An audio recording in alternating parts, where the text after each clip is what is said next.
Guys, আসসালামু আলাইকুম। আশা করি আপনারা সবাই ভালো আছেন, সুস্থ আছেন, সুন্দর আছেন। আমি আবার আপনাদের মাঝে উপস্থিত হয়েছি একটা ছোট্ট গল্প করার জন্য। যদি গল্পটা ভালো লেগে থাকে সাবস্ক্রাইব করে বেল বাটন টিপে দিন, বেশি বেশি শেয়ার করুন। ভাগ্যে যদি সুখ না লেখা থাকে তাহলে সুখটা কি করে হবে? ভাগ্যে যদি সুখেই লেখা না থাকলো তাহলে সুখটা কি করে হবে? জানেন, আজ সারাদিন না খেয়ে আছি, কালকে যখন খাবার পাবো প্রচুর খাবার খাবো। আজকে যে দিনটা কষ্ট করেছি সে কষ্টের কথাটা কিন্তু কারোই মনে থাকে না। শরীরে যদি রূপটাই না থাকে তাহলে ভালোটা বাসবে কে? জীবনে যদি শান্তিটাই না থাকে তাহলে বেঁচে থেকে কি হবে? মানুষের শরীরের সৌন্দর্য, রূপ সব কিছুই থাকতে হয়। যদি রূপটাই না থাকলো, সৌন্দর্যটাই না থাকলো, তাহলে কে ভালোবাসবে বলতে পারেন? আর জীবনে যদি শান্তিটাই না পেলাম তাহলে বেঁচে থেকে কি লাভ? প্রতিশোধ নেওয়ার প্রয়োজন নেই, শুধু চুপচাপ বসে অপেক্ষা করুন।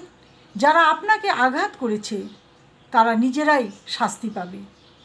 আর যদি আপনি ভাগ্যবান হন তাহলে বসে বসে তা দেখবেন। নিজের কষ্ট ভালো বুঝতে পারে সে অন্যকে কিছুতেই কষ্ট দেয় না। যে মানুষটা নিজের কষ্টটাকে ভালো করে বুঝতে পারে সে কিন্তু অন্য মানুষকে কষ্ট দেয় না, কারণ সে জানে কষ্টের মতো বিষাক্ত জিনিস পৃথিবীতে কিছু নাই। কষ্টের মতো বিষাক্ত জিনিস পৃথিবীতে কিছু নাই। তাই শ্বাস যেমন আমাদের শরীরকে চালায়, তেমনি বিশ্বাস চালায় আমাদের সম্পর্ককে। শ্বাস শেষ তো শরীর শেষ, বিশ্বাস শেষ তো সম্পর্ক শেষ। মানুষের জীবনের বিশ্বাসটাই হলো আসল। এই বিশ্বাসটাই যদি না থাকলো তাহলে সম্পর্ক কিছুতেই টিকে রাখা যায় না। আর শ্বাস সে তো হলো প্রধান। শ্বাসেই যদি নিতে না পারলাম, মাটির দেহ মাটিতেই মিশে যাবে। মানুষের জীবনের চলার পথে সম্পর্কগুলো সুন্দর করে মধুময় করে তুলতে হলে বিশ্বাসটাই হলো আগে প্রয়োজন। বিশ্বাসের উপরেই নির্ভর করে একটা মানুষের সাথে আর একটা মানুষের সম্পর্ক।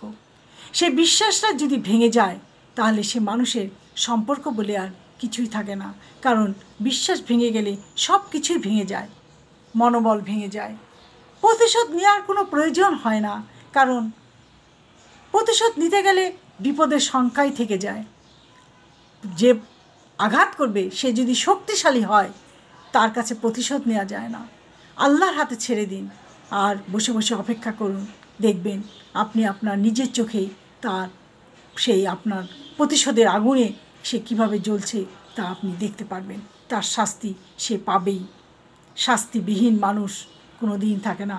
আল্লাহ মানুষকে শাস্তি দেয় ধীরে ধীরে, তাই আমরা ধরতে পারি না আর তাই আমরা আক্ষেপ করি, কিন্তু আক্ষেপের কিছু নাই।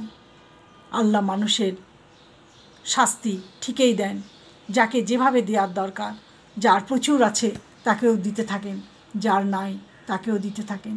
তেলে মাথায় তেল দেওয়া মানুষের অভ্যাস, তাই তেলে মাথায় তেল দিলে আর যাদের মাথায় তেল নেই তাদেরকে কে তেল দিবে বলতে পারেন? তাই সব সময় সব দিকে নজর রেখে চলুন।